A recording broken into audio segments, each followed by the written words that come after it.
Olá, bom dia, paz do Senhor, Deus te abençoe. Hoje, dia 18 de janeiro de 2021, o dia, segunda-feira, que o Senhor já preparou sobre a tua vida. Com certeza é uma segunda-feira que o Senhor já tinha na agenda da tua vida, no livro da tua vida, que o Senhor já havia concretizado antes que essa segunda-feira existisse.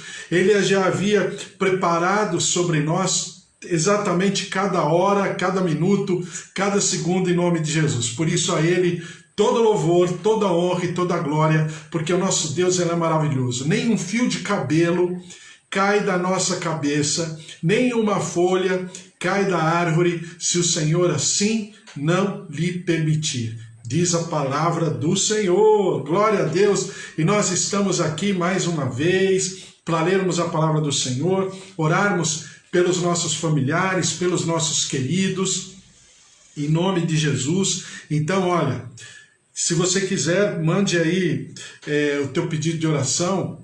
O pessoal tem mandado pelo YouTube mesmo, no YouTube, né? Porque no YouTube não está ao vivo, está ao vivo no Facebook e no Instagram. Mas depois eu subo o vídeo no YouTube e você pode ali fazer teu comentário e pedir a tua oração que eu estarei à disposição, tá bom?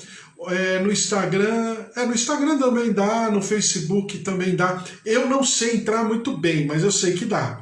Então a gente conversa, a gente vai conversando pelo Instagram. Ou então você pode mandar um WhatsApp para mim. O meu telefone é 944 943441. 944 943441, e você pode mandar o teu WhatsApp para mim, eu estarei orando por você como eu tenho orado por todos aqui, a cada dia, todos os pedidos que me vêm à mão, eu sempre estou orando e clamando ao Senhor. Você também pode se inscrever no YouTube, né? Ali no meu canal, Rubens Sá, porque ali você tem tudo aquilo que eu tenho falado todos os dias, eu tô arquivando tudo direitinho, assim, chama playlist, né? Eu tô arquivando e você pode achar lá conforme aquilo que você desejar. Claro, eu estou fazendo um estudo linear, né?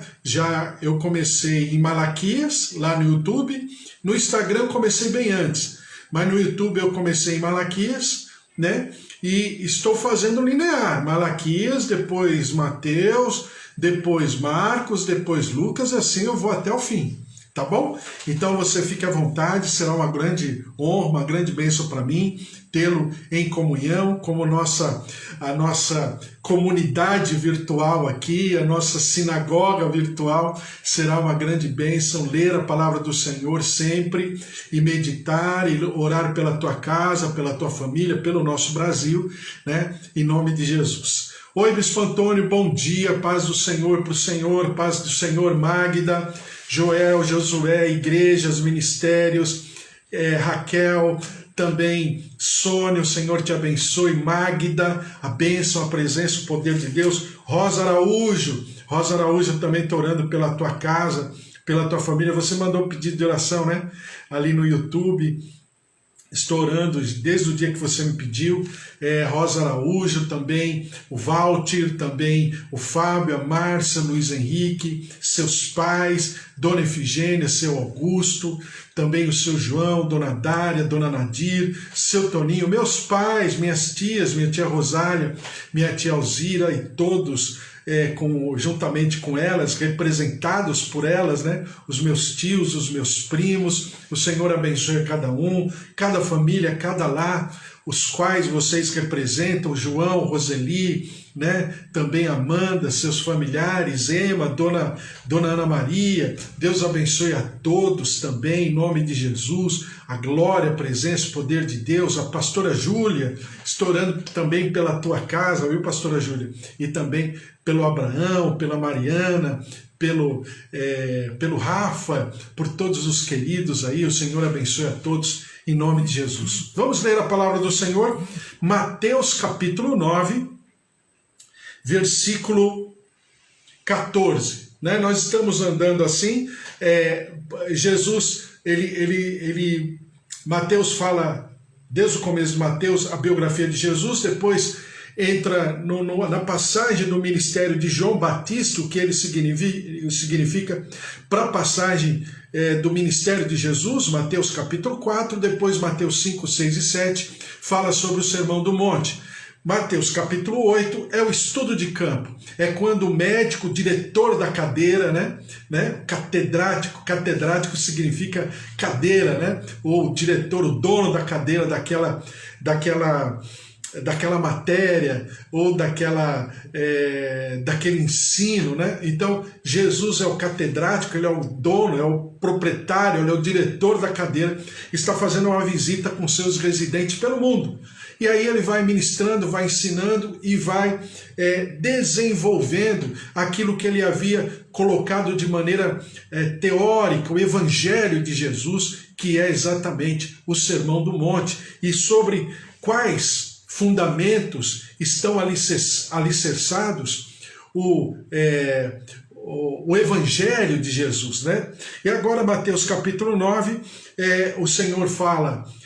Mateus fala em primeiro lugar a cura do paralítico em Cafarnaum, que o Senhor não veio apenas para aliviar o sintoma, mas o Senhor veio para curar a causa, aquilo que causou, não apenas para curar a consequência, mas curar a causa, por que aconteceu aquela paralisia. E depois o Senhor fala sobre o chamado do próprio Levi, que aqui chama Mateus, o chamado do próprio Levi, que era um publicano, ou seja, era um pecador. Naquela época, quem queria xingar alguém, xingava por publicano. Publicano, na lógica do povo judeu, era uma pessoa tão vendida, tão maldita, tão amaldiçoada, que o xingamento, quando alguém queria xingar alguém no último nível, chamava de publicano. Para você ter uma ideia como que era. Depois Jesus, convidado por Levi, Mateus, agora Mateus o convida para um banquete. E nesse banquete a Bíblia fala que tem pecadores e publicanos, ou seja, toda a corja, toda a comunidade marginalizada da cultura judaica, da tradição judaica, religiosa, familiar, em todos os sentidos, estava ali naquele banquete. E Jesus estava ali. Então já começam os questionamentos. E quem começa os questionamentos são os próprios escribas e fariseus. Como que ele está assentado à mesa com pecadores desse nível? Mas Jesus já havia mostrado lá no Mateus capítulo 8, na cura do leproso, que aquele que está representando o reino, que está incorporado do reino, que está em manifestação do seu ministério, do seu chamado, e vamos chamar assim, da sua vida missionária, apostólica. Apostólica que eu digo aqui, não título, não numa nomenclatura, a placa de uma igreja, mas apostólico no chamado, na constituição. O que é um apóstolo? É alguém enviado a uma tarefa, é um missionário, Então, nessa figura apostólica, Jesus está revestido, investido de todas as patentes necessárias como rei, mas também como representante do reino. Como alguém que está nos ensinando como agir.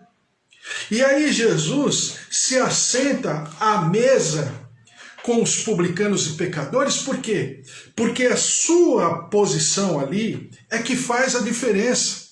Lembra daquilo que a gente já leu em Gênesis, você pode voltar lá e ler em Gênesis 17, 18, se eu não me engano, quando o Senhor vai com os anjos visitar Abraão para avisar que Isaac nasceria, e ao mesmo tempo ele vai aferir a quantas andavam o pecado e a transgressão e a iniquidade na terra de Sodoma e Gomorra para destruí-la.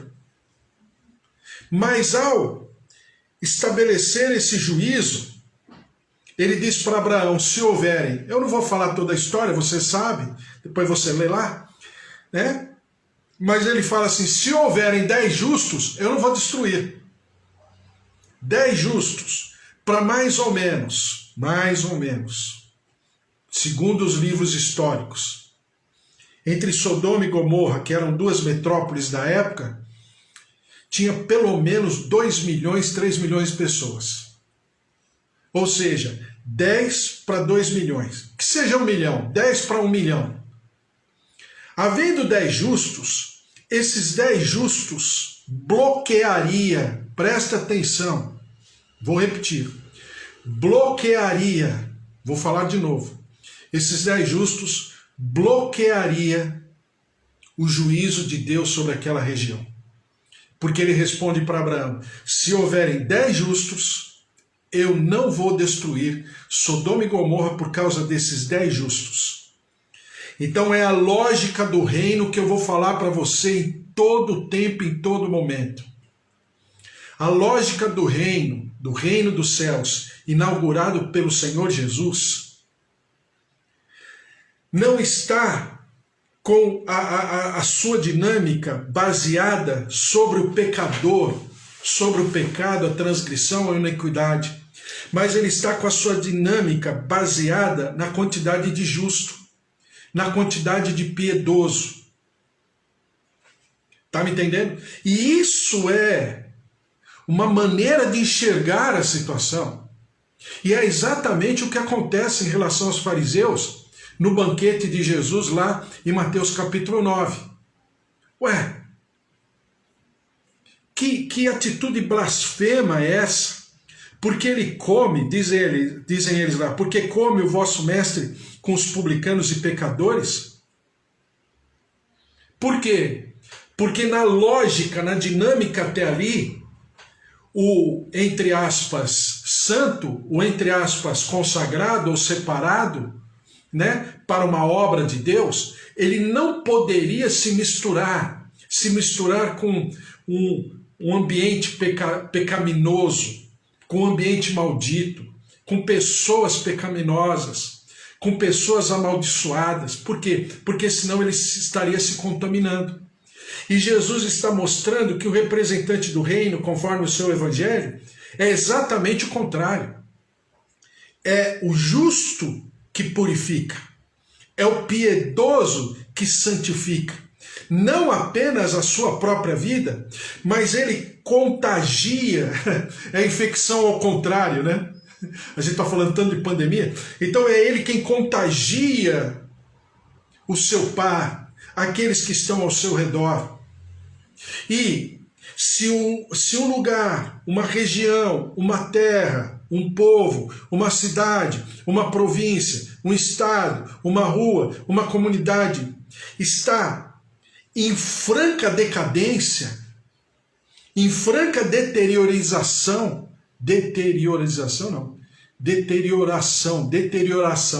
está em deterioração, saiba de uma coisa, a quantidade de justos não está inoculando aquele processo. Isso na política, isso no país, isso na sociedade, nos grupos, né? Nos nichos de uma sociedade, seja no aspecto cultural, educacional, técnico, tecnológico, científico, empresarial, comercial, industrial, aonde for, na igreja, seja no aspecto religioso. Por quê? Estão faltando piedosos. Voltando à figura de Sodoma e Gomorra. O problema não era a quantidade de promiscuidade, o problema não era a quantidade de iniquidade, o problema não é a quantidade de injustiça, mas a questão era a falta de justiça, era a falta de justos. Voltando aqui, eu já falei e vou sempre falar, porque o evangelho que se prega hoje não está aferindo, não está sublinhando, destacando isso, não. O evangelho pregando hoje é um lugar onde existe um preletor, um palestrante, eloquente, na sua grande maioria, pessoas de excelência, pessoas que têm dons espirituais, pessoas que ministram maravilhosamente bem, mas estão com o público consumidor, né?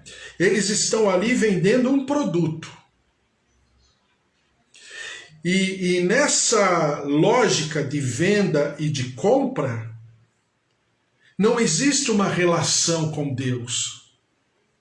Não existe uma atmosfera de igreja, de comunhão, de consciência de pecado, de consciência de arrependimento, de consciência de seres caídos que necessitam desesperadamente da misericórdia de Deus.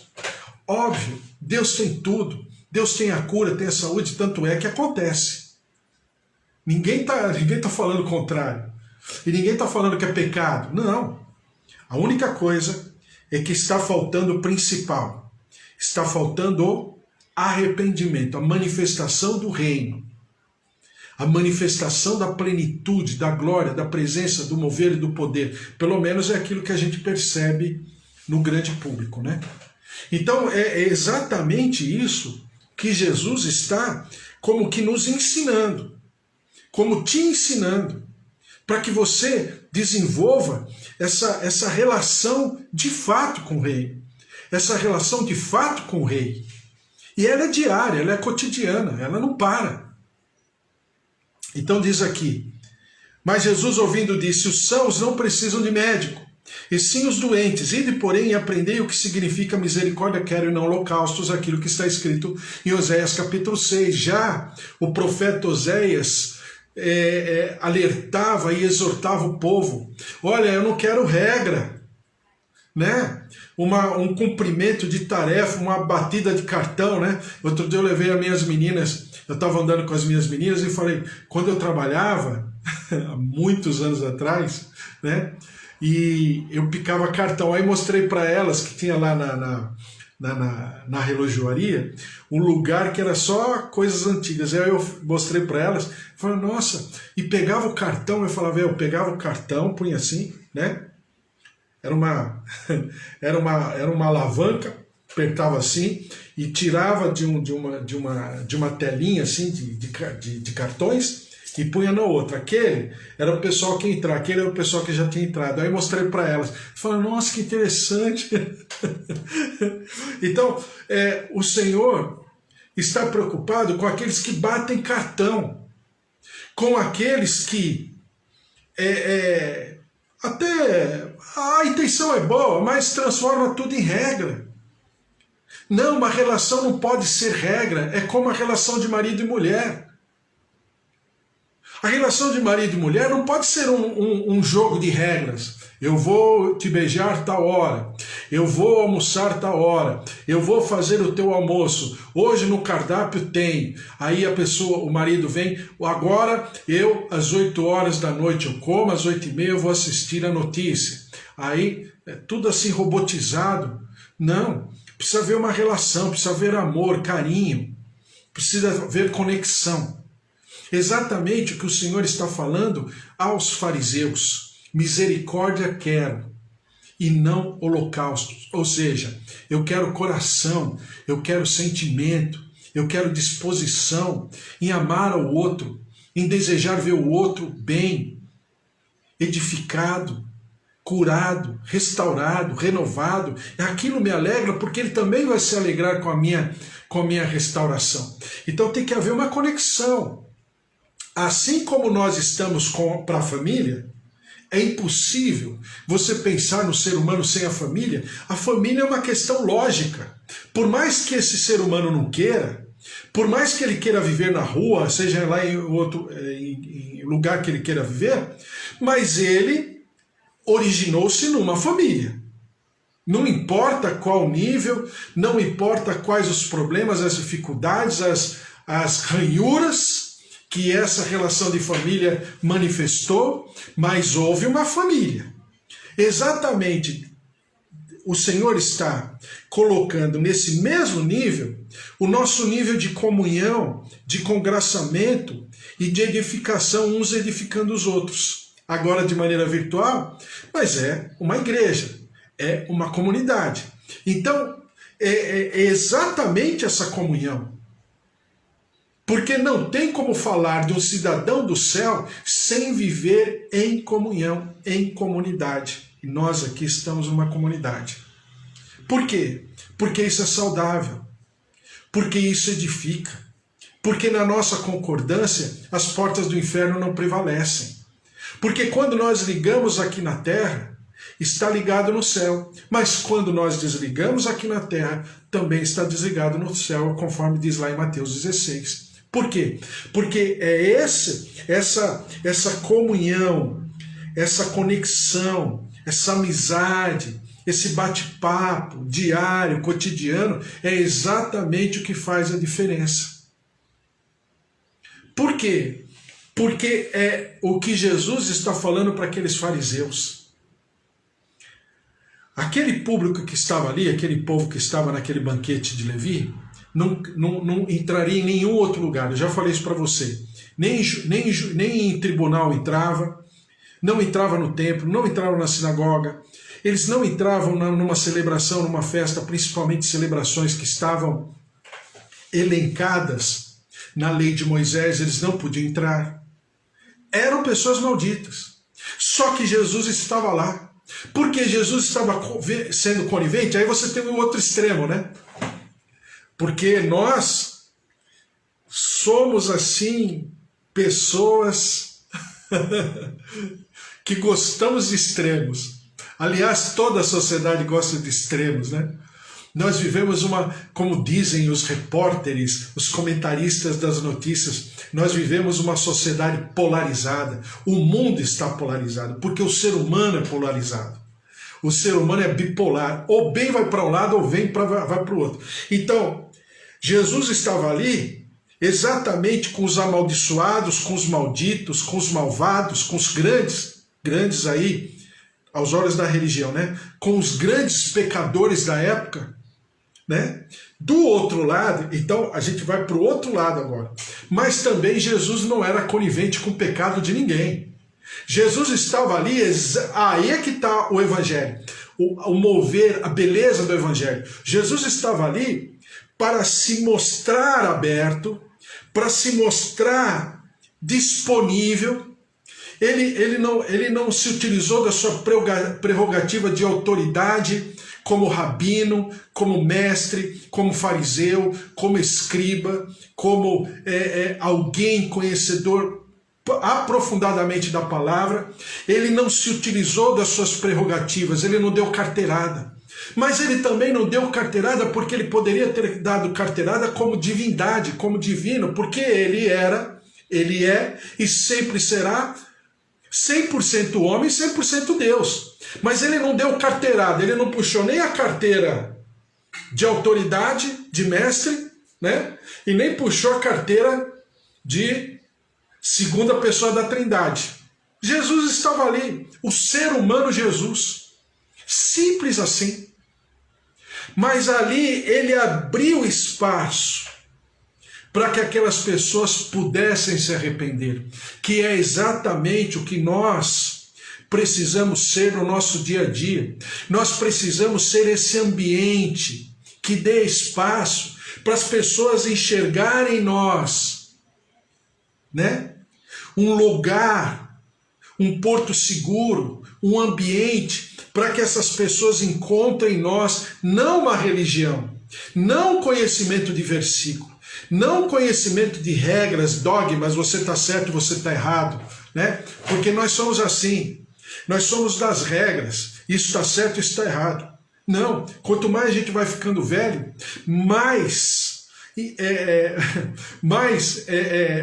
vamos dizer, menos seguro nós ficamos para determinar o que é certo e o que é errado. Por quê? Porque a gente percebe que existe a contingência humana. Existem os problemas, as dificuldades, a tristeza, a angústia, as feridas de cada um. Cada um tem uma ferida. Cada um tem uma machucadura. E sem querer, às vezes nós nos avaliamos, sem querer, através da nossa machucadura. E isso vai mostrar um diagnóstico claro, deturpado, estereotipado. Mas nós precisamos de alguém para nos ensinar. Nós precisamos de alguém para andar. E Jesus estava exatamente mostrando para os discípulos, como diretor da cadeira, como médico dos médicos, que aquele povo ali precisava de alguém. Agora vamos lá, já falei demais. Versículo 14 diz assim: vieram depois os discípulos de João e lhe perguntaram: por que jejuamos nós? E os fariseus, muitas vezes, e teus discípulos não jejuam? Respondeu-lhe Jesus: podem acaso estar tristes os convidados para o casamento enquanto o noivo está com eles? Dias virão, contudo, em que lhe será tirado o noivo, e nesses dias hão de jejuar. Ninguém põe remendo de pano novo e veste velha, porque o remendo tira parte da veste e fica maior a rotura.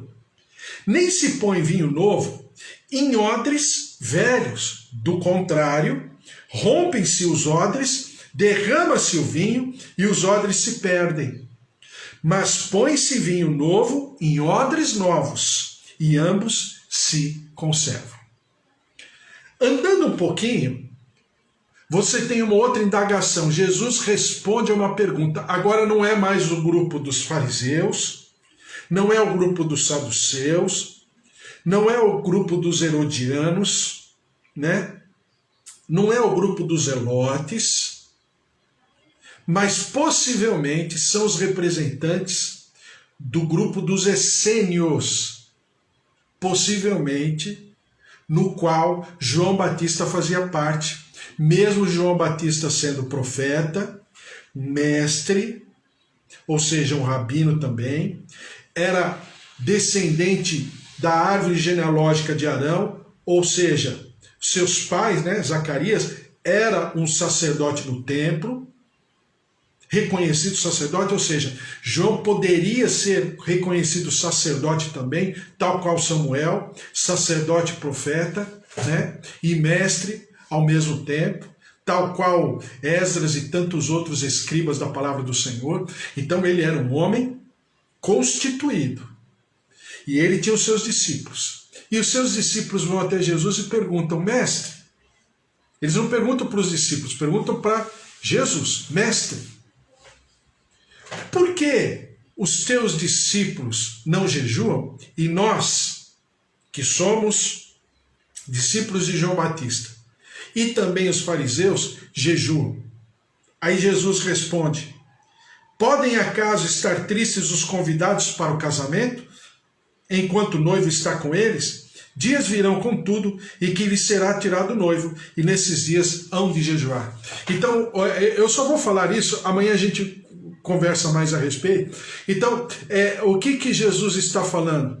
Olha, o noivo está presente. Nós estamos aqui no momento, num hiato, num espaço que está inaugurando uma nova etapa. Toda inauguração tem celebração. Toda inauguração tem festa, né? O povo judeu é um povo festivo, né? O oriental é um povo festivo, né? Principalmente nessas celebrações, nessas bodas marcantes. Por exemplo, casamento. Na cultura oriental, um casamento dura entre 5 dias e 15 dias. Não existe casamento de menos dias. Geralmente aqui no povo meso-oriental, o povo judeu, era 7 dias, era 14 dias de festa. Por quê? Porque era um momento muito importante, até porque era um povo que passou por muitos sofrimentos. Então quando tinha uma festa, era festa de verdade. Por que festa de verdade? É uma maneira da pessoa ter que extravasar, né? Como Neemias, no tempo de Neemias, lá da consagração dos muros, que está escrito assim: comei carnes gordas, façam festas, bebidas alegres, vinho, né? E ele diz assim ainda: porque a alegria do Senhor é a nossa força. Então o Senhor se alegra na festa. O nosso Deus é um Deus de celebração, é um Deus de festa. Imagina só, o nosso Deus, entre aspas, entre os outros deuses, falsos deuses, é o único que coloca na sua lei a celebração, a festa. Tem que fazer festa. Nosso Deus é maravilhoso. Então, e Jesus está falando: eu estou aqui no momento. Eu estou ainda Inaugurando, é um tempo de inauguração, é uma nova etapa. Estou rompendo com uma ideia, estou rompendo com uma lógica, eu não estou desprezando a lei, mas eu estou rompendo com uma maneira de enxergar, de avaliar. Eu estou rompendo com tudo aquilo que é de um passado para viver uma nova etapa, com um novo sentimento, com uma nova perspectiva, com um novo olhar sobre tudo e sobre todos, principalmente sobre a lei. Porque Jesus fala, eu não vim desprezar a lei, eu não vim negar a lei, eu vim cumprir a lei. Eu não vim depreciar a lei. Mas essa lei, ela precisava ser depurada pelos olhos do reino dos céus. E é exatamente o que Jesus fala. E é por isso que os seus discípulos naquele momento não estavam fazendo jejum. Por quê? Porque o jejum é um momento de contrição, de consagração, é um momento muito específico. E com certeza, né? Os discípulos de João Batista estavam em jejum, foram no banquete junto com Jesus e os seus discípulos, e estava todo mundo lá, e banquete de publicano era um banquete rico, né? De tudo quanto tinha de guloseima, de bom da época, com certeza, porque Mateus, né, que antes se chamava Levi, era um homem muito rico e poderoso, e eles fazendo jejum, com certeza, ficaram passando vontade. E você perceba que Jesus não responde para eles de maneira ríspida, Jesus não responde de maneira mais incisiva, mais exortativa, não, Jesus ensina. Porque os discípulos de João Batista são um outro grupo de pessoas. Eles estavam ali para aprender, eles não estavam ali para questionar Jesus. Eles não estavam ali para questionar os discípulos de Jesus ou as práticas de Jesus, não. Eles queriam saber por que eles não jejuam e nós temos que jejuar. Possivelmente João Batista já estava preso, possivelmente, lógico, porque João Batista não estava lá, só os discípulos, possivelmente João Batista já estava preso nesse momento, né? João Batista já estava preso para sua morte, para sua sentença capital, né? E os discípulos de João estavam meio assim, né? Meio ao léu, né? Meio à deriva de toda a situação, de toda a circunstância. Então eles perguntam, e Jesus educadamente, de maneira muito cordata, muito didática, pedagógica, ele começa a explicar, e amanhã a gente fala mais a respeito em nome de Jesus, porque com certeza a palavra de Deus ela é muito rica, ela é maravilhosa. Não tem como você ler a palavra de Deus e não saber que Deus está falando com você, não é? Quando você se abre o teu coração para aprender, para pensar, para meditar, é tão bom ter um tempinho para ler assim, tranquilo, né? De maneira linear, capítulo a capítulo, versículo a versículo. Não deu tempo tudo hoje, amanhã a gente conversa de novo e vamos embora. E qualquer coisa, se você não puder, tá lá arquivado no YouTube, tá arquivado no Instagram, tá arquivado no Facebook, e entre lá no YouTube, se inscreva, Rubens Sá, né, no canal, e eu estou dividindo tudo em playlist, é uma grande bênção, é muito bom pensar na palavra. Tem tantas coisas acontecendo, né, essa pandemia, essa situação toda, esse conflito de narrativas, a vacina, porque o outro tomou vacina, porque a vacina é chinesa, porque a vacina inglesa, porque a vacina americana, a vacina russa, e tantas coisas, mas e a palavra de Deus? E o mover de Deus, e a glória e o poder de Deus, e a cobertura dos céus, dizendo que um fio de cabelo não cai da nossa cabeça, que uma folha de árvore não cai da árvore se o Senhor não permitir, dizendo que nós estamos debaixo do seu controle, dizendo que nós devemos descansar no Senhor. É isso que vale a pena, é isso que nos deixa saudáveis, é isso que nos faz levantar e andar a despeito das circunstâncias, né? A despeito de tudo que está acontecendo. Por quê? Porque nós temos uma verdade absoluta por sobre nós. Ele vive. O nosso Redentor vive. A Ele toda a honra e toda a glória, em nome de Jesus. Vamos orar? Senhor, nosso Deus, nosso Pai, eu coloco cada vida, cada servo teu, cada serva tua, diante do teu altar. Coloco a Rosa Araújo, junto com a sua casa, a sua família, e também a dona Dialina Ramos, que está no hospital. Ela precisa ser fortalecida no coração, nos pulmões. Dona Dialina, receba a cura, receba a saúde do Senhor no teu corpo, que o Senhor visite esse leito na UTI e se manifeste com a sua glória sobre a tua vida, e a senhora receba a ressurreição do Senhor em nome de Jesus, porque a alegria do Senhor também é a tua força, Dona Dialina, em nome de Jesus. Que o Senhor abençoe cada um de nós, nossos queridos, meus pais, meus tios, ó Deus, todos que estão aqui, seu João, Dona Dária, o seu Toninho, Dona Nadia, o Fábio, a Márcia, o João, a Roseli, seus familiares, a Amanda, familiares, Magda, familiares, Joel, Josué, Bispo Antônio, familiares, a Glória, a presença, o poder, a Eva, o Carlos, familiares, filhas, genros, netinho, familiares, a glória, a presença, o poder, o mover do Senhor, se derramando sobre cada um de nós, aqueles que estão passando por esse momento, como a dona Dialina, o meu primo Daniel, o Abraão também, que estamos orando, e tantos outros que nós temos ouvido, que a tua graça, a tua glória se derrame, possa trazer cura, saúde, restauração, bem-estar, fortalecendo o organismo, derramando das tuas águas curadoras. Nós repreendemos essa pandemia e declaramos o poder da vida, o poder da saúde, o mover da ressurreição. Toca, ressuscita, restaura, renova, visita os corações, as artérias, as veias, pulmões, fígados, rins, tendões, nervos, juntas. Derrama-te sobre os olhos, sobre os ouvidos, visita com a tua cura e com a tua saúde.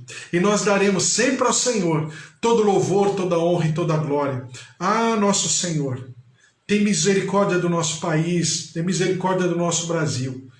Tanta gente desesperada, impotente, tantos desmandos, tanta falta de gestão, de gerência, tanta gente no meio de tudo isso. E a pandemia, Deus de misericórdia, tem misericórdia da nossa terra.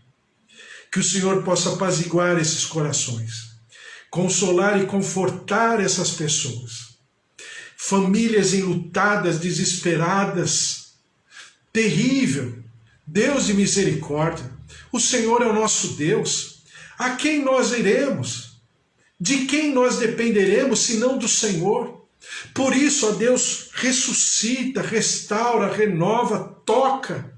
Visita esses leitos, esses hospitais, essas macas, essas UTIs, essas ambulâncias, o SAMU, os profissionais de saúde. É uma situação, tem misericórdia. Deus de poder, perdoa o nosso pecado, tem misericórdia, perdoa a nossa transgressão, a nossa iniquidade. Vem com a tua graça, com a tua glória. Visita o nosso país, sara a nossa terra, liberta a nossa nação. E nós daremos sempre ao Senhor todo louvor, toda honra e toda glória. E quanto aos gestores, esses gestores públicos, Senhor, que a tua justiça e o teu juízo se derrame, misericórdia. São pessoas que não poderiam estar em posição que estão.